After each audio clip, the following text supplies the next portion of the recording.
मनोज जरांगे पुन्हा एकदा उपोषणाला बसले। त्यांच्या उपोषणाचा आजचा दुसरा दिवस आहे।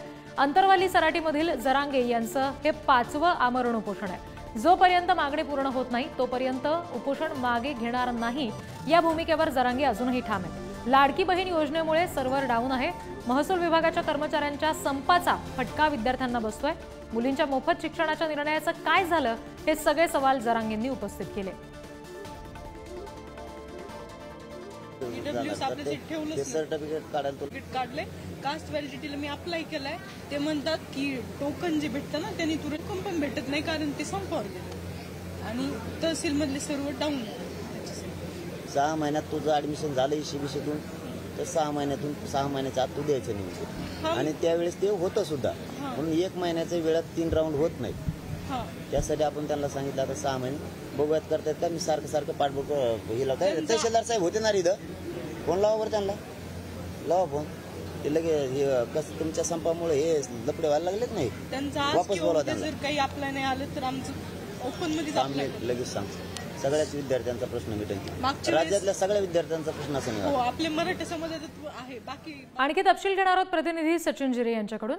सचिन, सध्या अंतरवालीत नेमकी काय परिस्थिती आहे? मनोज जरांगेंनी काय पुन्हा एकदा भूमिका अधोरेखित केली आहे?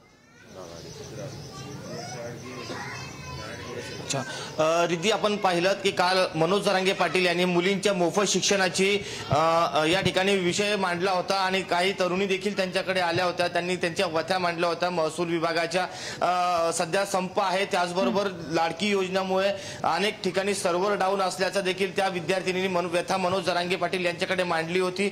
आणि त्यानंतर आता आपण पाहू शकतो की ही आणि दुसरी एक त्यांनी एक घोषणा केली होती। त्या घोषणेमध्ये असं देखील केलं होतं की त्यांनी की आता आपण चाचपणी करत आहोत, येत्या काळामध्ये निवडणूक लढवायची की नाही त्यासाठी इच्छुक जे उमेदवार असतील, समाजसेवक असतील किंवा जे सामाजिक काम करतात अशा लोकांनी मला येऊन भेटावं, त्यांचे त्या मतदारसंघातली माहिती द्यावी, डाटा द्यावा, त्यानंतर आपण विचार करूयात की पुढची निवडणूक लढवायची किंवा नाही का। मात्र त्यानंतर हा जो प्रश्न उपस्थित केला होता विद्यार्थ्यांचा शिक्षणाचा, त्याचबरोबर इतर जे सर्व जाती धर्मांचे जे विद्यार्थी, फक्त मराठाच नाही, फक्त जाती धर्माचे जे विद्यार्थी आहे विद्यार्थ्यांनी त्यांना मोफत शिक्षण द्यावं अशी देखील त्यांनी प्रकर्षाने काल मागणी केली होती। त्यानंतरच आता त्यांना आपण त्यानंतर आज ते पुन्हा एकदा 10 वाजेच्या सुमारास माध्यमांशी संवाद साधणार आहे। त्यानंतर आपल्याला कळेल की पुढे सरकारशी त्यांचं काही बोलणं झालंय का किंवा त्या संदर्भातली त्यांची पुढची भूमिका काय आहे। त्यामुळे आता आपण पाहू शकतो मनोज जरांगे पाटील यांच्या उपोषणाचा हा आजचा दुसरा दिवस आहे आणि थोड्याच वेळात ते माध्यमांशी संवाद साधणार आहेत। अगदी, आणि त्याचे अपडेट सुद्धा तुमच्याकडून घेऊ। तुर्तास धन्यवाद सचिन दिलेल्या माहितीसाठी।